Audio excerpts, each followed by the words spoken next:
오늘 본문을 통해서 은혜를 헛되이 받지 말라 하는 제목으로 말씀 은혜를 같이 나누겠습니다.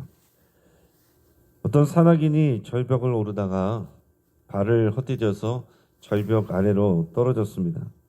그는 반사적으로 허리에 묶어뒀던 그 밧줄을 붙잡았어요. 어둠 속에서 그 밧줄이 자기 생명을 붙들어주고 있다는 것을 알았는데 점점 손이 저려오기 시작했습니다. 그런 절박한 상황에서 그때 어디선가 음성이 들리는 것 같았습니다. 손을 놓아라. 하지만 그는 두려움에 손을 놓지 못하고 밤새 매달려 있다가 결국 탈진해서 죽게 됐습니다. 다음 날 구조대가 발견했을 때 그는 땅에서 불과 1m 위에 매달려 있었다는 것을 알게 됐습니다. 사실은 1m면은 그냥 손 놓고 떨어져도 안전하게 살 수 있는 그 거리인데 깜깜하니까 알 수가 없었던 거예요. 그는 살아날 수 있었지만은 그러지 못했어요. 그 기회를 놓쳐버렸습니다. 그 손을 놓으라는 음성을 믿지 못했습니다. 그래서 밧줄은 그를 살렸지만은 그 기회를 헛되게 만들었다 하는 겁니다. 오늘 본문 속 이스라엘도 그랬습니다. 하나님은 그들을 포로에서 건지시고 또 성전을 재건하게 하시고 또 예루살렘의 신앙을 회복시켜 주셨습니다. 그런데 그들은 다시 옛 죄로 돌아갔습니다. 은혜의 밧줄을 붙잡았지만 그 은혜의 목적을 다시 잊어버렸다 하는 사실이에요.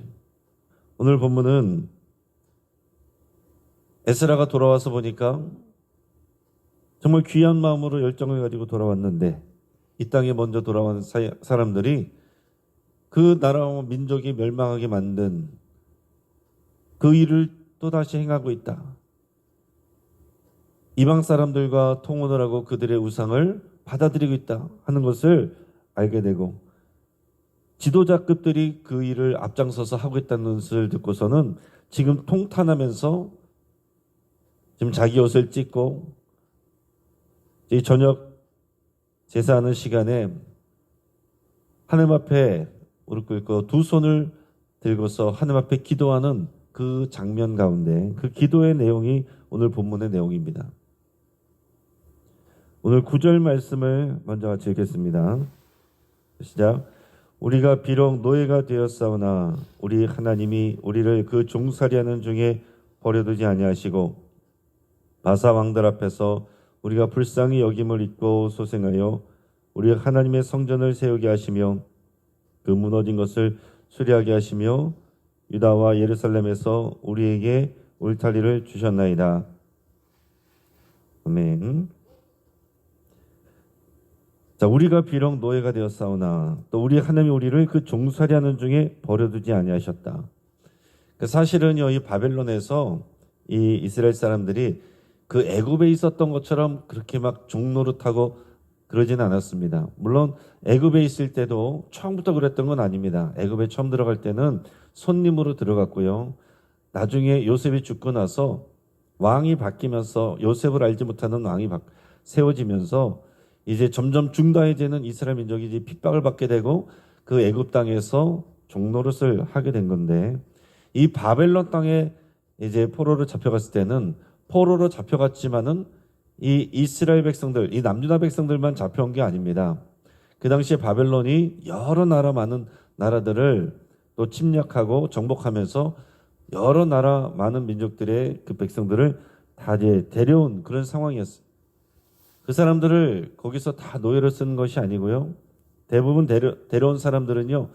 그래도 이제 중산층 이상 그리고 엘리트들 이런 사람들을 많이 데려왔고 또 그 사람들이 이 바벨론 땅에서 정착하면서 살 수 있도록 그렇게 이제 배를 받으면서 살았습니다.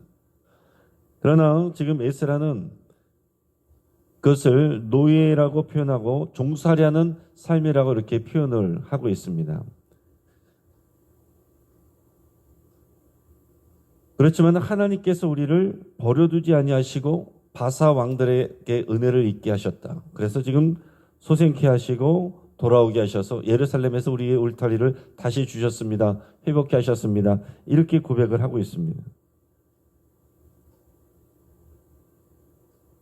즉 우리는 여전히 약하고 불완전하지만 하나님의 은혜가 우리를 붙드신다 이렇게 고백하는 거예요. 말씀드린 것처럼 에스라는 바벨론에서 태어나서 바벨론에서 자랐습니다. 바벨론에서 학자가 되고 바벨론에서 인정받는 사람이었어요. 그가 편지를 쓰면 왕이 들어줄 만큼 인정을 받는 사람이었습니다. 그러니까 에스라는 바벨론에서 그냥 행복하게 편안하게 살 수 있는 그런 사람이었다는 거예요. 그러나 그는 자기 나라와 민족과 하나님이 일하시는 역사의 그 흐름을 아는 사람이에요. 나는 그냥 여기서 편하게 먹고 잘 살 수 있고 인정받으면서 살 수 있으니까 거기에 머물러 있지 않고 하나님의 말씀을 연구하니까 우리가 왜 이곳에 와 있는지, 하나님의 말씀을 듣지 않았어. 하나님의 언약 관계 안에서 우리가 불성실했기 때문에 하나님의 징계를 받고 이곳에 와 있구나. 이것이 원래 우리 땅이 아니고 우리는 약속의 땅으로 돌아가야 되는 것이고 하나님이 약속하셨구나. 이곳에서 우리는 먹고 살만하지만은 그러나 이것은 우리의 땅이 아니고 우리가 있어야 될 곳이 아니고 우리는 이곳에서 종살이하는 것과 같은 그런 삶을 살고 있구나 하는 것을 알고 있고 고백하고 있다는 것입니다. 내가 편지를 써가지고 내가 왕과의 관계에서 이런 일들을 해냈습니다. 이렇게 말하지 않고 하나님께서 우리를 돌보셔서 우리가 이렇게 돌아올 수 있었습니다. 이렇게 고백하는 거예요. 오늘 우리도 마찬가지입니다. 예수 그리스도 안에서 우리는 죄에서 해방이 되었어요. 그러나 여전히 우리는 세상의 유혹 속에서 살아갑니다. 그래서 성경은 갈라디아서는 그런 말씀을 합니다. 너희가 은혜로 자유를 입었는데 자유를 받게 되었는데 그 자유로 육체의 기회를 삼지 말아라. 도리어 서로 사랑으로 종노릇하라 그랬습니다. 그러면 종으로 사는 사람하고 종이 아니라 자유인인데 사랑으로 종노릇하는 사람은 다른 겁니다.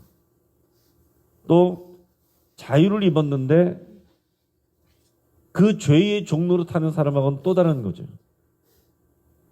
여러분 우리는 예수님을 믿고 그 거룩한 보혈로 인해서 우리는 자유함을 얻었습니다. 우리는 오직 그 자유로 우리가 선택해야 될 것은 서로 성령의 열매로 사랑하고 섬기는 종노릇을 하는 삶을 사는 거예요. 여러분 이게 되지 않으면 여전히 우리는 세상의 종노릇하고 죄의 종노릇하게 됩니다. 정욕의 종노릇하게 됩니다. 분노의 종노릇하게 됩니다. 복수심의 종노릇하게 됩니다. 탐욕의 종노릇하게 됩니다. 지금 에스라는 분명하게 그 역사 인식을 하는 거예요. 우리 상황을 인식하고 우리가 돌아야 될 때를 돌아왔고 하나님이 인도하셨습니다. 하나님의 은혜입니다. 이렇게 고백하는 거예요. 자, 우리는 하나님의 은혜 안에서 살아가는데 하나님이 여전히 우리를 붙들고 계십니다. 자, 문제는 이 하나님의 은혜를 기억하느냐 잊고 사느냐 이게 문제인 겁니다.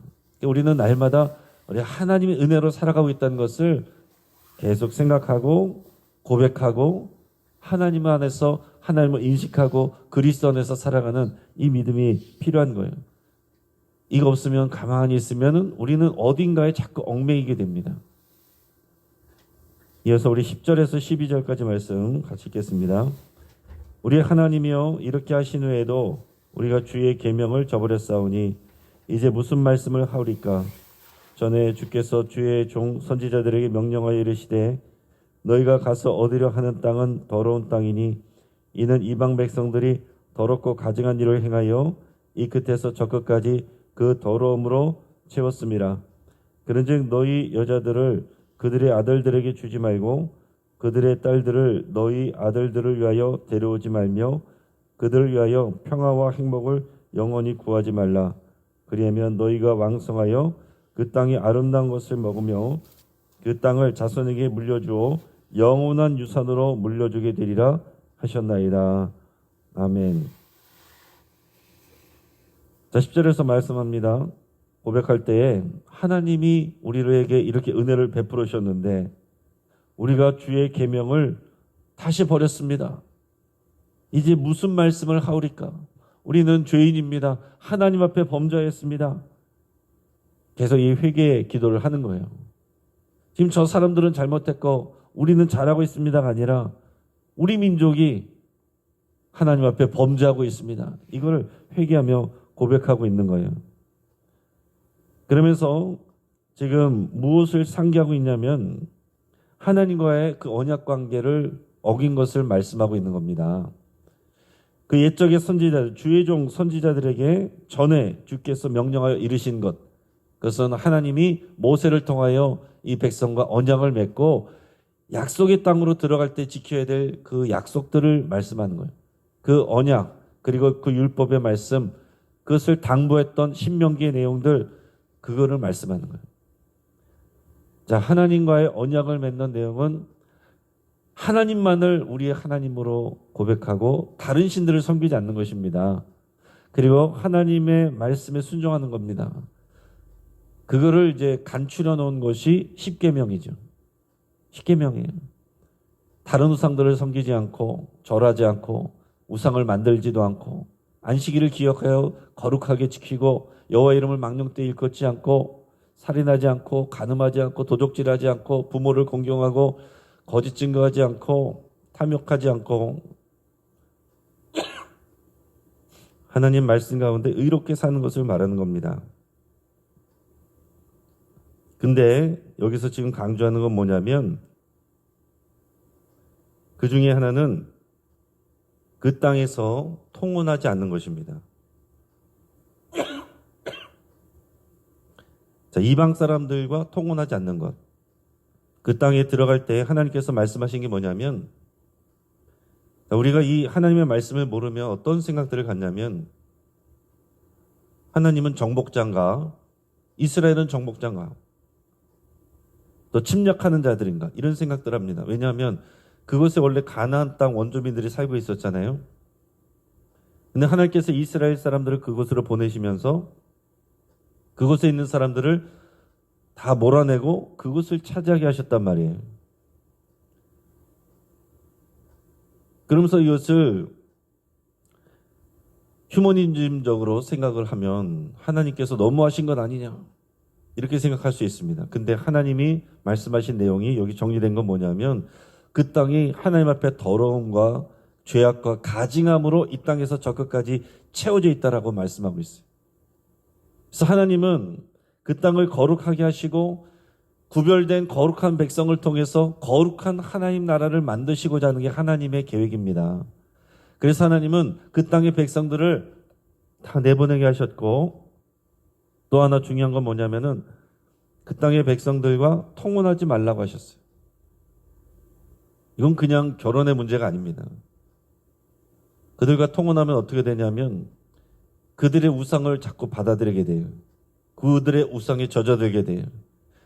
그 우상으로 섬기면서 하는 그 윤리 없는 더러운 가증한 일들을 따라하게 됩니다. 여러 번 말씀드린 것처럼 우상 섬기는 우상 제사에는요, 반드시 그런 성적인 더러운 일들이 같이 포함되어 있습니다. 그 우상들 앞에서 집단으로 성관계를 하고 그것을 통해서 그 우상들을 흥분하게 해서 땅에 소산들이 많이 나오게 한다. 이게 우상의 제사들이에요. 또 어떤 것은 또 우상에게 드린다고, 우상을 기쁘게 한다고 자기의 자녀를 불에 태워서 죽게 만드는 그런 가증한 일들도 있었습니다. 온갖 가증하고 더러운 일들로 그 땅이 가득 차 있는데 하나님께서는 그 땅에 가증하고 더러운 일들을 또 하나님의 백성을 들어가게 하시면서 그 땅을 심판하시고 그리고 그 땅을 정결케 하시고 새롭게 하셔서 하나님의 나라를 세워가시는 게 하나님의 뜻입니다. 하나님은 언제나 의로우십니다. 우리는 하나님의 기준에서 봐야 돼요. 그래서 하나님께서 은혜를 주셔서 그곳에 들어가게 하시고 통원하지도 말고 물들지 말고 오직 하나님만 섬겨라, 이것을 분명하게 말씀하셨어요. 그런데 이스라엘이 결국 망한 이유는 뭐냐면 그들을 다 쫓아내지 못했습니다. 이러저러한 이유로 그들과 그냥 더불어 살게 됐어요. 어느 정도는 쫓아냈는데 대부분은 또 이제 더불어서 남아있는 사람들하고 살게 되고, 그러다 보니까 이웃이 되고, 그러다 보니까 그들의 우상에도 자꾸 물들게 되고, 하나님께 예배하고 성전에 나오면서도 집에서는 다 우상들을 놓고 거기다 또 절하고 점치고 이런 일들을 하다가 결국에는 망했다라는 거예요. 망해서 하나님께서 바벨론에 70년 다시 재교육해가지고 돌아오게 하셔가지고 다시 시작하게 하셨는데 1차, 2차, 3차 돌아오게 됐는데 1차 돌아와서 성전 세우고 있었던 백성들 2차 때 에스라가 와서 보니까 또다시 그걸 하고 있는 거예요. 얼마나 통탄한 일입니까? 그러면서 지금 기도하면서 그렇게 하나님 앞에 회개하며 고백하는 거예요. 하나님이 주신 자유를 죄를 짓는 자유로 우리가 바꿔버렸습니다. 이 일을 어떻게 합니까? 우리의 모습도 그럴 수 있습니다. 하나님께서 우리에게 은혜를 주셔서 우리를 구원하셨고 또 우리에게 여러 가지 은혜를 주셨습니다. 근데 우리가 그것들을 죄의 기회로 바꾸는 것이 있지 않나 우리는 돌이켜봐야 된다 하는 거예요. 우리가 예배할 수 있는 이런 자유를 누리는 것 얼마나 귀한 일입니까? 당연한 일이 아닙니다. 우리가 누리는 풍요함, 우리가 누리는 시간, 우리가 예배하고 말씀 들을 수 있는 기회, 우리가 갖고 있는 생명과 건강과 또 재물과 여러 가지 누리는 모든 것들, 이것은 다 하나님의 주신 은혜입니다. 근데 그 은혜를 죄의 구실로 삼고 있지는 않습니까? 그 시간의 기회들을 주신 생명의 기회들을 하나님이 기뻐하지 않는 일들에 사용하고 있지 않느냐 하는 거예요. 오늘 에스라가 고백하는 것이 그런 것입니다. 은혜를 받았지만 그 은혜의 목적을 잊어버린 신앙, 그걸 회개하고 있는데 그게 바로 오늘의 이스라엘의 모습이고 오늘 이 말씀을 나누면서 우리도 이 관점에서 우리 스스로를 점검해 봐야 되는 것입니다. 이어서 우리 13절에서 15절까지 같이 읽겠습니다.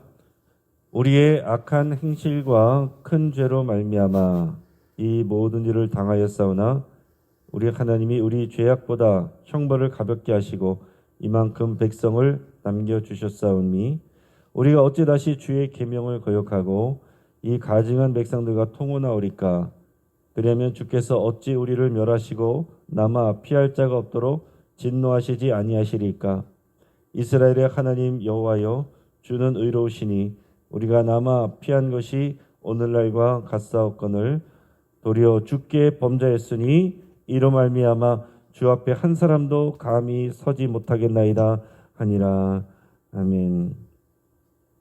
자, 하나님은 우리에게 은혜를 베풀으셨는데 우리는 범죄하였고 우리는 심판받고 징계받는데 그러나 하나님이 은혜를 주셔서 다시 우리에게 기회를 주셨고 이만큼 백성들을 남겨주셨습니다. 그 남은 사람들이 지금 다시 돌아온 거잖아요. 그런데 우리가 어찌 다시 주의 계명을 거역하고 이 가증한 백성들과 통혼하오리까? 근데 이미 하고 있어요. 이거 일을 어떻게 합니까, 하나님? 어찌 주께서 우리를 멸하시고 남아서 피할 자가 없도록 진노하시지 아니하겠습니까? 하나님이 이제 다시 진노하시고 우리를 망하게 하셔도 우리는 할 말이 없는 사람들입니다. 이렇게 고백하는 거예요. 사도 바울은 고린도후서 6장 1절에서 이렇게 말했습니다. 우리가 하나님과 함께 일하는 자로서 너희를 권하노니 하나님의 은혜를 헛되이 받지 말라.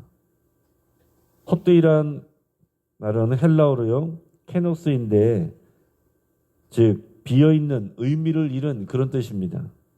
그러니까 하나님의 은혜가 내 안에 임했는데 하나님의 은혜를 주셨는데 그것을 우리의 삶으로 이어지지 않을 때 우리는 그 은혜가 비어버린 은혜가 되고 무의미한 의미가 되어버린다는 거예요. 우리가 그럴 수 있습니다. 구원은 받았는데 하나님의 백성답게 살아가지 않고 그리스도인으로 살아가지 않고 예배자로서 살아가지 않고 세상 속에서 구별되지 않고 살아가면 세상 사람들 하는 더러운 일들을 똑같이 하면서 교회 나오니까 나는 예배하니까 나는 신앙생활 잘하고 있다 착각하는 사람들이 많이 있다는 얘기예요. 오늘 에스라와 같은 이런 회개 기도가 우리 한국교회도 필요합니다. 오늘 말씀을 통해서 여러분 은혜를 기억하시길 바랍니다. 우리가 존재할 수 있는 이유, 우리 오늘 이 시간 예배할 수 있는 이유, 우리 두 발로 나와서 하나님 앞에 예배할 수 있는 이 모든 것들, 숨 쉬는 것 하나까지도 하나님의 은혜입니다. 내가 숨을 쉬는 것 당연한 것 같지만 이 코에 숨이 멈추면 끝나는 거예요.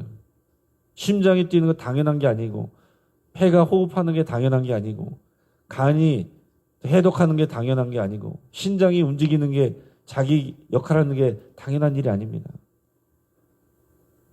우리는 하나님의 은혜로 살아가고 있다는 것을, 우리 심장 뛰는 것을 느낄 때마다, 숨 쉴 때마다 여러분 이것을 고백하시고 또 느끼시고 또 누리실 수 있길 바랍니다. 은혜를 기억할 뿐만 아니라 은혜를 따라 살아가시기를 축복합니다. 우리는 다 은혜를 받았는데 은혜 안에 살아가야 되고, 은혜 받은 사람은 그 은혜에 합당한 거룩한 삶을 살아야 되는 거예요. 이건 무거운 숙제가 아닙니다.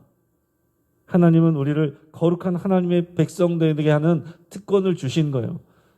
근데 그것을 무거운 짐으로 여기면은 의미가 없는 거죠. 여러분, 국가대표로 특별히 선발을 해줬는데 국가대표로서 훈련받는 걸 싫어해요. 경기에 나가는데 경기 나가는 거를 피곤해요. 그런 의미가 없는 거잖아요. 왜 거룩한 삶을 산다는 것은 거룩한 삶을 살아서 구원받는 그런 게 아닙니다. 우리가 은혜를 받고 우리가 마땅히 은혜 받은 사람은 거룩한 삶으로 초대를 받은 사람들이고, 거룩한 삶 가운데 있을 때 우리가 하나님의 은혜가 계속해서 부어지는 거예요. 은혜는 행동으로 이어질 때 유지되고 완성됩니다. 그래서 은혜 받은 사람은 그 은혜에 합당한 거룩한 삶을 기쁘게 사는 거예요. 그래서 우리의 관심은 어떻게 하면 우리가 행복할까가 아니라 어떻게 하면 우리가 하나님의 거룩한 백성으로 살아갈까, 이게 우리의 관심이어야 된다 하는 것입니다. 그러면 행복을 우리 인생의 목적으로 두는 사람은 자꾸 시험에 들어요. 그러나 우리의 인생의 목적이 거룩인 것을 알고 추구하는 사람은 하나님의 행복도 주십니다. 마지막으로 은혜를 다시 새롭게 하시길 바래요. 이스라엘처럼 우리는 실패할 때가 있습니다. 또 넘어지기도 합니다. 어떤 사람들은 이제 민망해서 다시 회개 기도도 못하겠다, 그런 사람이 있어요. 어리석은 일이에요. 우리는 연약하고 또 넘어집니다. 그럼 어떻게 하면 되겠어요? 다시 또 엎드리는 거지. 다시 기도하는 것입니다. 그래서 에스라의 기도는 끝이 아니라 시작인 거예요. 하나님은 여전히 남은 자들을 통해서 새로운 일들을 행하십니다. 스펄전 목사님은 이런 말을 했어요. 은혜 받는 것은 어렵지 않다. 그러나 그 은혜에 합당하게 사는 것은 매일의 전쟁이다. 여러분, 우리는 매일 전쟁하는 거예요. 거룩하게 살기 위해서 고군분투하고 싸우고 전쟁하는 것입니다. 우리가 거룩하기 위해서 싸우고 전쟁해야지, 사랑해야 될 사람하고 싸우고 전쟁하면 안 되는 거예요. 우리가 잘 아는 찬양, 나 같은 죄인 살리신 이 찬양은 원래 이 찬양을 만든 존 뉴턴이라는 사람은 노예선 선장이었죠. 수많은 사람을 노예로 팔던 사람이었습니다. 그러나 폭풍 속에서 죽을 위기 가운데 하나님의 은혜로 살게 되고 또 예수님을 믿게 됐어요. 인생이 변화됐습니다. 나 같은 죄인 살리신 이 찬송도 지었을 뿐만 아니라 그거 짓고서 똑같이 사는 게 아니에요. 이 사람은 그 남은 인생을 노예제를 폐지하는 운동에 헌신하며 살았습니다. 이처럼 은혜를 받은 사람은 그 은혜를 헛되이 하지 않을 때 세상이 변한 거예요. 은혜는 값없이 받는 것이지만 결코 값싼 것이 아닙니다. 받은 은혜를 헛되이 하지 말고 거룩으로 응답하는 저 여러분 되기를 주의 이름으로 축복합니다. 같이 한번 기도하겠습니다. 오늘 말씀을 붙잡고 기도할 때에 오늘 우리 삶에서 다시 반복하고 있는 죄가 있는지 돌아보고 그런 것이 있다면 회개하고 끊어버리기로 여러분 결단하시기 바랍니다. 또 하나님이 주신 은혜를 값싼 은혜가 되게 하지 않고 거룩으로 응답하기를 바라고, 거룩을 위하여 살아가고, 거룩을 위하여 우리가 악과 싸우고 죄와 또 싸우고 죄에 대해 민감하기로 여러분 그렇게 결단하시기 바랍니다. 환우들을 위해서 축복하며 기도해 주시고, 또 수험생들 어제 수능 시험이 끝났습니다. 잠깐의 은혜 구하고 끝나는 것이 아니라 저들의 이것이 계기가 되고 평생의 믿음으로 살아가는 그런 시작이 될 수 있도록 위해서 축복하며 기도해 주시기 바랍니다. 오늘 저녁에 있을 금요 기도를 위해서도 함께 기도해 주시고, 또 지난 11월 6일에 울산 화력발전소 해체 현장 내에서 붕괴 사고가 발생한 것을 여러분 뉴스를 통해서 들었을 겁니다. 약 60m 높이의 보일러 타워가 사전 취약화 작업 중에 붕괴했습니다. 이로 인해서 5명이 사망하고 2명이 실종됐다고 합니다. 남은 실종자가 발견되고 슬픈 가운데는 유족들을 위해서 또 하나님께서 위로해 주시기를 함께 기도하시기 바랍니다. 그리고 이러한 일들이 반복되지 않을 수 있도록 우리가 함께 기도하시기 바랍니다. 말씀을 붙잡고 환우들을 위해서, 수험생들을 위해서, 금요기들을 위해서, 또 사고당한 사람들을 위해서 우리 합심해서 기도할 때 주여 한번 부르짖고 함께 기도하겠습니다. 주여